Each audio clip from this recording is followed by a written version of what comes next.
you see my screen? Yeah, now I can, yeah. Okay. So hello, everyone. I'm Neringa. Thank you very much for introduction. And I will take you today through the path to presenting data. So we will together explore data visualization with you.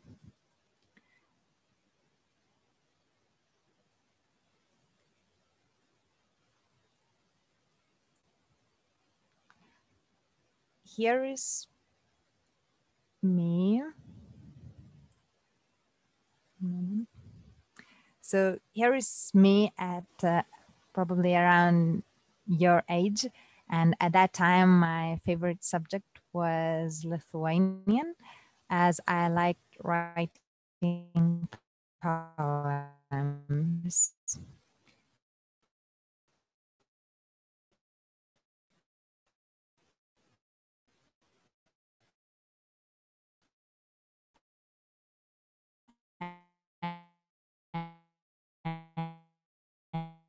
And now, well, as you can tell, I'm from Lithuania.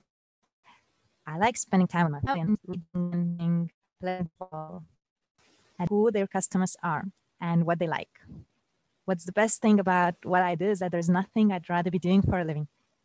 And my huge recommendation for each and all of you is try as many things as you can to figure out your things and your interests.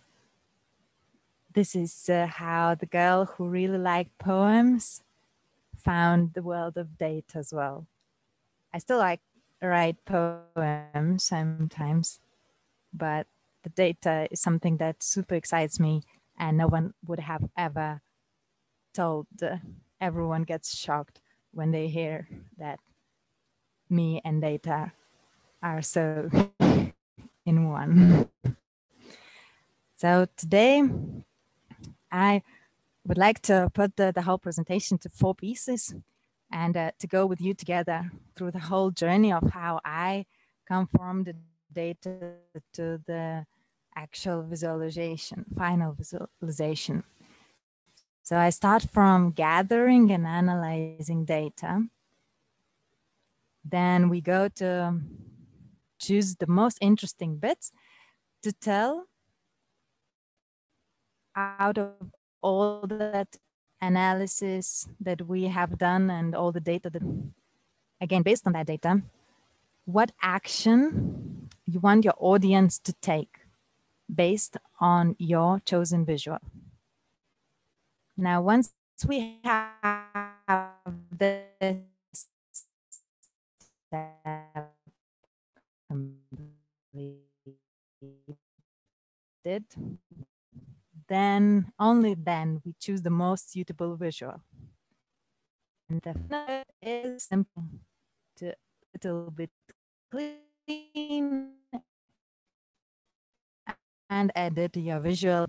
I have print screen here and an Excel sheet of mine, and I have started with a blue bit. So I've by CO2 emissions in the world. And here are those countries in blue, and like China having the biggest CO2 emissions rating, and etc. Then I thought, okay, let's have a look what other interesting information we can add on the top of this to make the view a little bit different. So I thought, what data I could easily find. So I could easily find for each country its size in squared kilometers. So I did that, country size in terms of how many people live there. So the population. So I've got one more column. So now I have 3 types of information about these 20 countries. And I thought, okay, so these numbers like gigatons, squared kilometers, and actual population, which is like billions and millions of people, these numbers are like huge for a person to comprehend.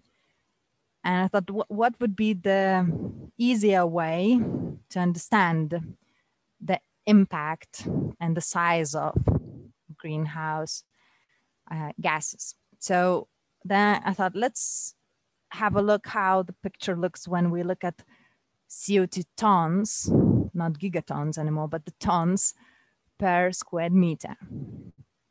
And also in the same way, so we did that using our square kilometers, and also CO2 tons per person using the population, right? So I did like 2 extra calculations for myself to have that a little bit different view. One more important bit that I wanted to share is have a look at the bottom of the slide where I added source. So there are 2 sources. One is simply the article, and then another one is Wikipedia. So like I got the top countries by gigaton from one place, and then just from Wikipedia added some data.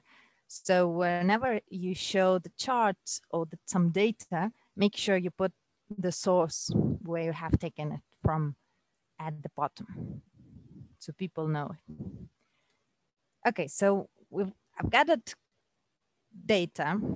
I looked at the different angles and everything, and I had to decide. I cannot show like all of them for you because it would not be interesting for you. It would be too much information, and the thing is that I want to make some point if I'm sharing with you, right? So I need to decide what point I want to make. So I decided to, from all the data that I had, to stick to CO2 tons per capita, which is the same as per person. And what I did to this column, I just ordered it from largest to lowest, so from highest to bottom. So now we see that the largest number of tons created per person, a country comes Saudi Arabia, right? However, I want to go a little bit deeper in terms of the visual. And since I know that my audience, which is you guys, are from United Kingdom, I wanted to put more focus on United Kingdom specifically, because it is one of the top 20 countries in the world by greenhouse gas emissions. So I want to spot on United Kingdom, which is 5.5 tons per capita.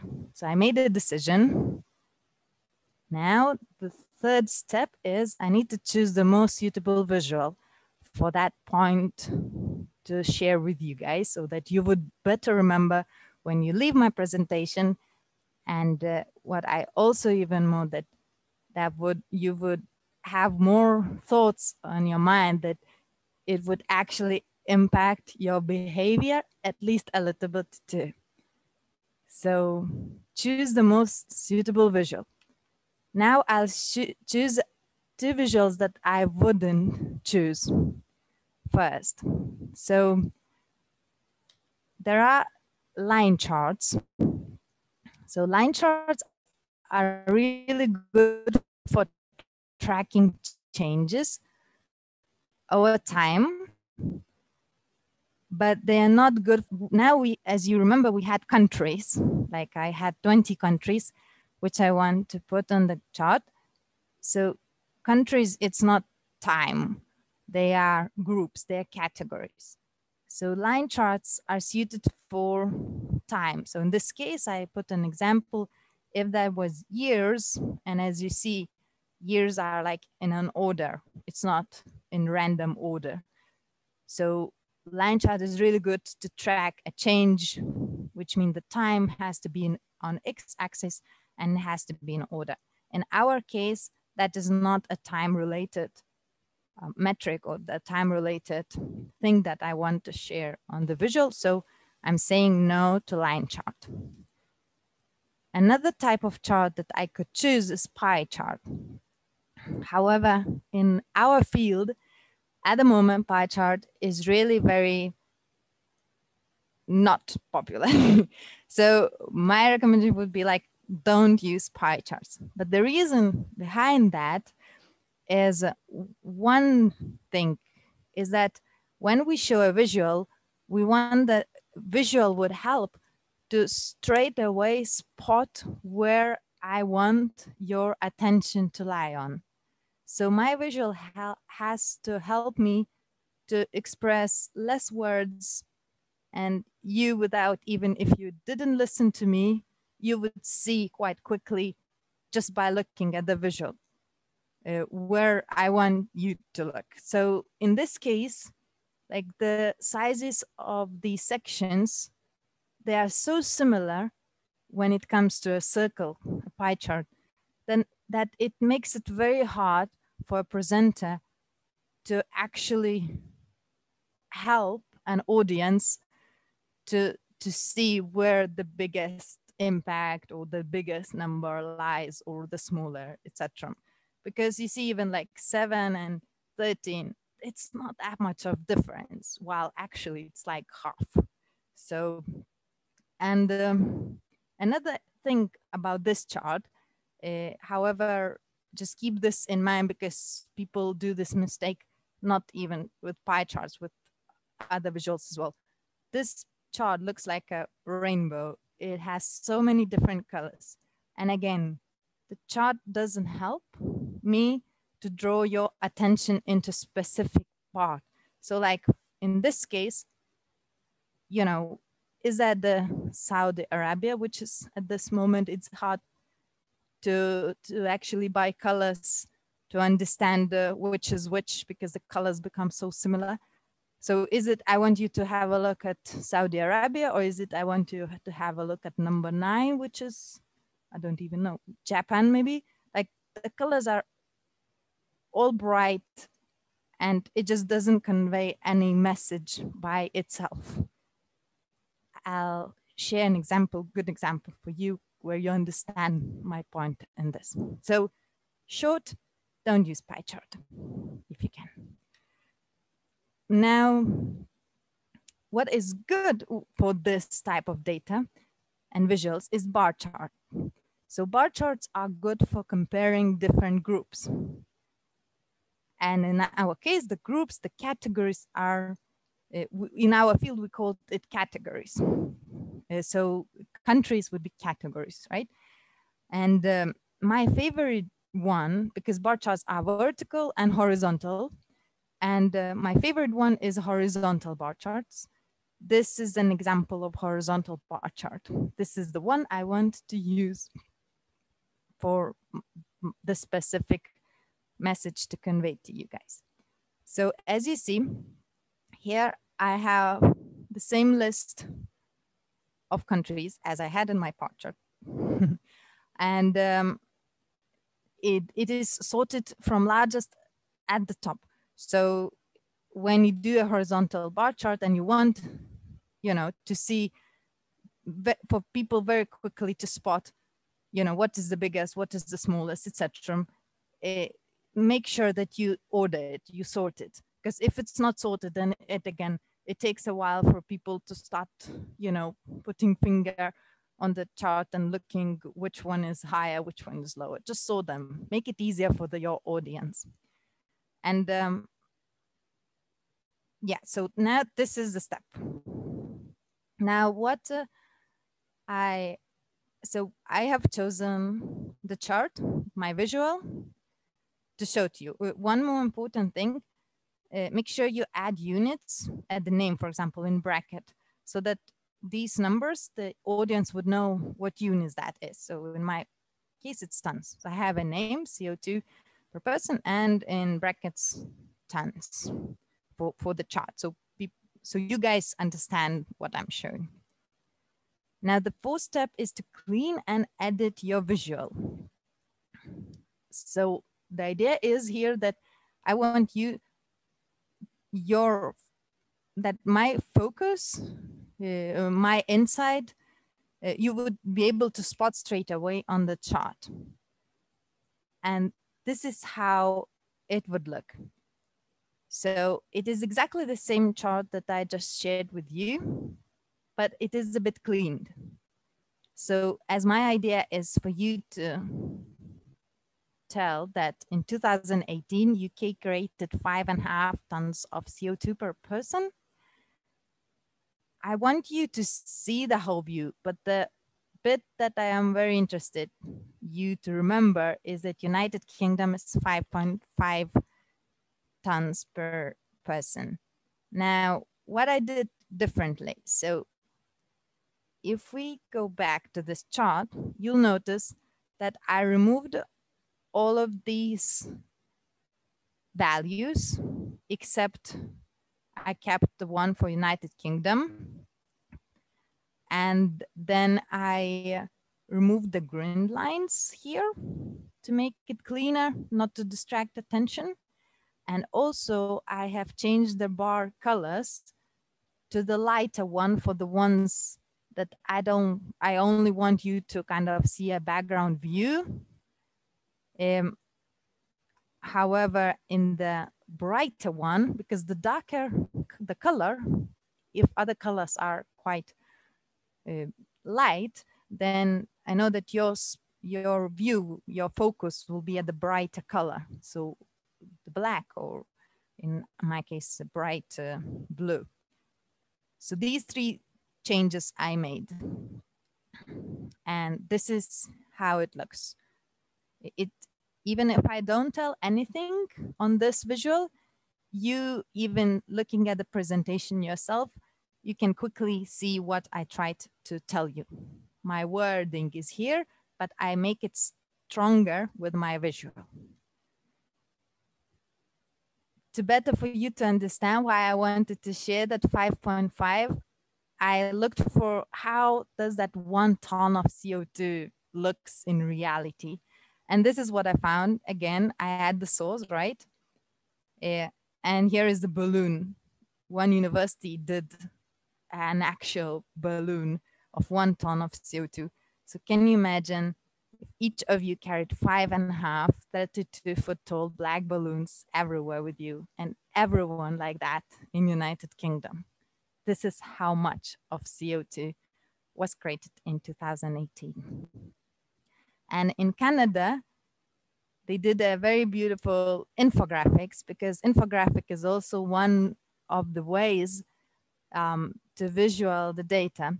It's probably not as much used in data science world, like on everyday basis thing.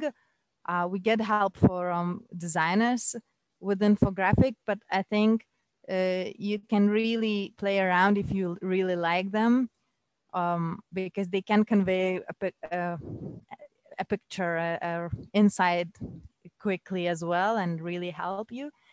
So in this case, my idea is what can we do to help the planet? And in this case, we can reduce the amount of rubbish created at home, can't we?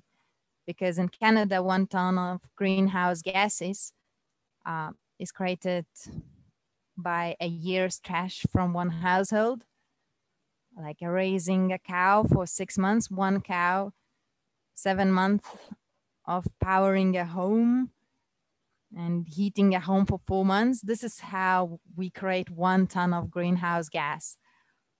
So just looking at that a year's trash from one household, we can reduce the amount of rubbish created at home, can't we? And in this way, we can help the planet, even just a little bit, because each of us count. So just very quickly, the journey to final presentation that I presented was, first step is gather and analyze the data. Second step, choose the most interesting bit to tell, or decide what action you want your audience to take based on your visual. Third point, choose the most suitable visual. Fourth point, clean and edit your visual to focus on the insight you want to share. I truly recommend a movie, Hidden Figures, about 3 amazing techie girls in NASA from disadvantaged background. It's my favorite movie. Canva is a free tool if you want to play around with infographics. Storytelling with data. It's a bit more about what I just shared with you today. It's a great book on that. And Kaggle is an online program. You can Google it. It it's data scientists do competitions there. You can have a feel what that is to be a data scientist and what kind of everyday work is there. It's a great way of learning for free and experimenting. As I said, try as many things as you can, because only by reading things, you will see whether that interests you or not, no matter what other people say. Thank you, and all the best. Thank you for that, Neringa. That balloon was perfect for showing how much CO2 people emit. That's amazing. Thank you very much. Yeah, I thought that it will be useful. I even myself didn't imagine how is that 1 ton. Yeah, and Hidden Figures, I agree. I 100% recommend that movie. It's amazing. So we have had a few questions. So an anonymous attendee has asked, what is the hardest part of your job?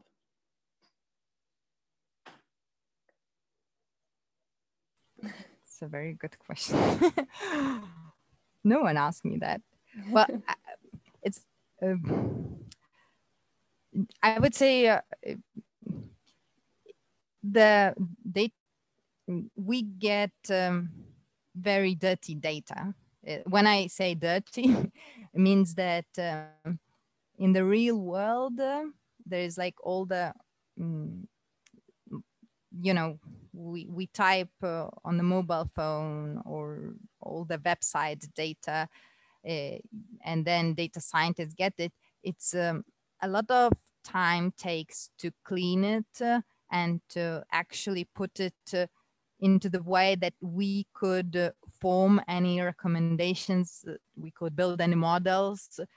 There are a lot of extra information and even very unreliable some of the information that we need to say, no, we are not using this part. We have to take away. So I think this bit that it's just sometimes it's frustrating naturally, but you get used to the fact that this is a real world and it's nothing you can do about it, and just embrace it, I believe. And do you think that you have to be a creative person? Because obviously data visualization, do you have to be creative to do that? I actually truly believe that creativity comes together with anything in life. So I think in any type of job you choose, it's the more creative you are, like, and the creativity is not only about like seeing, oh, we could do that, but actually think of a different way and actually do it. So like, I think it's like superpower for every type. So yes, definitely. Okay. And another question that we've had is, what do you like best about working with data? There are things that people wouldn't say, but they do. And I think that's very, like, in the surveys, people will say that they will vote for something, but they don't. Like, it's not because they lie, it's just how they feel and they do different. It's just the human nature. And I think that's the cool thing that you get, and the more you learn different models and different, the more you grow into data science world, the more you are able to access that thing, what actually people are like, what they do. So I think that, and just one very quick to come back to that creativity, I don't want people to think that, oh, like, I'm not creative, so I will not be, because I think with creativity is, I think Cal Newport really once said very beautifully that sometimes we look for the passion and we keep on changing things, but then we feel bad because we don't learn anything, like only little bits. So with creativity, what I think that, like, if you try at least for 1 year or something to do it, to stick to something, the more you do it, you start to be more creative, because you learn so those things that, the basic things, which are the most boring. Like the first year of data science is hard and boring, because at every job, at first you do the, not interesting things. Once you learn that, you get to the more interesting thing and your more interesting thing. And the more experience you get, you become more creative as well. That's what I found. So I don't want you guys to feel that, oh, I'm not creative because I don't draw. Like, I don't draw. Like, I no idea about drawing and even like visuals. I learned it a bit more and I'm learning. I'm not like really super cool. So it's a very broad thing, creativity, and you can, I think everyone is creative. Just, you know. You can push the boat out, I guess, when you've got a bit more experience and knowledge. And to go back to my previous question, I can't remember what I was going to say. Oh, well, it's okay. So another question we've had is, do you work in a team? Do you think you have to be collaborative in data science?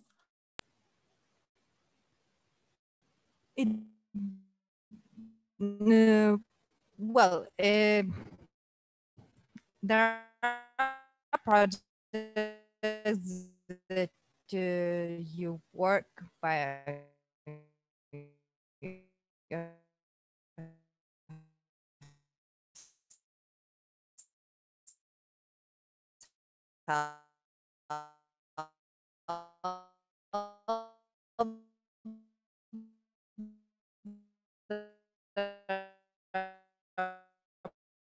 projects that, but I think really like is that you're now in Beyond Analysis, and we have like data science, for example, meetings, or sometimes when I mind doesn't find a solution that I think would be still really good, I go to them and I say, guys, this is a problem. Let's put our brains together. I need your brains. Please help. And I think that's where data science, since there are so many different fields and one person will not know like all of them for sure. It's so good to have your colleagues and teams that kind of come together. And you know, you kind of get on the path where would be the best. And so I think that's really good. Another thing is, well, with, for example, visualization, we have the team who helps us like to put the presentations together, because we are more data crunching guys and they are helping a bit to put pieces and like infographics and things like that. So that's for sure. It's not just us. Also, when it comes to already communicating with the client, we also have a person who is like responsible for communication with the client. So we do the part on the data side. However, you know, the more recommendations and like business side of things, it's a client team who comes in as well. So yes, that's we do work in the team in that sense for sure. Sorry, I turned my camera off because I could see I was juttering a little bit, so I thought I'd just turn it off, but I'm back now. So final question, because we're kind of running out of time. So did you enjoy maths at school, and what kind of things did you study in high school? Math was the one that I was really struggling when I was in high school. And when I went to university, and we didn't have that much of math, like that's when I realized I'm missing math so much. And that's when, even when I did my master's degree already, that was like a lot of math and everything. I was very scared of, because I knew that like I'm not super good at it. But at the same time, I had that funny urge, like somehow it was not like that it was super easy for me, but I kind of started really enjoying it, because I realized when it's not there, I'm missing it. Even though all those 12 years, I was like, it's not that easy. It's not that easy. So yeah, so I'm not that type of always was a geeky person, and went to there, like, as I said, I write poems, was average, like dancing, like so. Was there another part of the question? Just what kind of questions did you do in, sorry, what kind of subjects did you do in high school? Yeah, so I kind of chose more humanitarian side, so like the social sciences, which was the languages, history, and things. However, when I look back, I wish I chose the physics and like chemistry and things like that. So But as you say, nothing happens for the reason. Now I can share with other kids that, you know, if you haven't done that choice, well, it's not the end of the world. It is still possible. So definitely. So kind of running out of time. So just final question. Do you have any final advice that you would give to the young data scientists that are out there? You have to go and do things, like if you want to, because data science like relate with programming with data. So like kaggle.com, the website, go like it depends on the age, probably. I don't know. It can be some more too complicated, but if you're like 16, I think it's, or 15, I definitely think it's worth a try, and start seeing.